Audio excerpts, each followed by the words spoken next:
El toreo de Cuatro Caminos, una de las fronteras entre la ciudad y el Estado de México, arrastra severos problemas de inseguridad, vialidad, transporte y espacio público. Por ello, la alcaldía de Miguel Hidalgo y el municipio de Naucalpan trabajarán en su rehabilitación.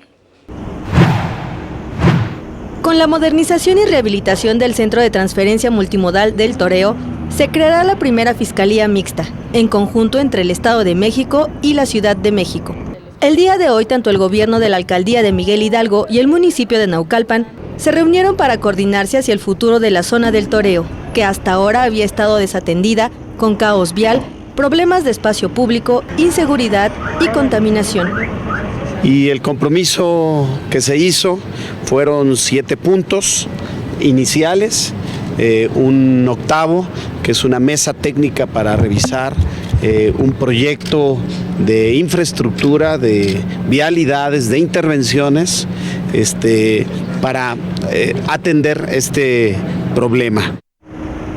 Otras de las acciones que se llevarán a cabo serán retirar las bases de transporte público no autorizadas, reubicación de puestos ambulantes que no cuenten con autorización, sanciones a transportistas por ascenso y descenso en sitios no autorizados, con el fin de liberar el flujo vial de la calzada Ingenieros Militares, entre otras. La política que se ha venido proponiendo es no tomar decisiones unilaterales del gobierno, como hoy también se comentó en esta reunión, sino tomar en cuenta a quienes son parte del problema para involucrarlos en la solución, como son transportistas, comerciantes en vía pública, vecinos de la zona, empresarios, autoridades del Mexipuerto. Con imágenes de Joel Arias y Jesús Arias, Mariana Sánchez, 21 Noticias.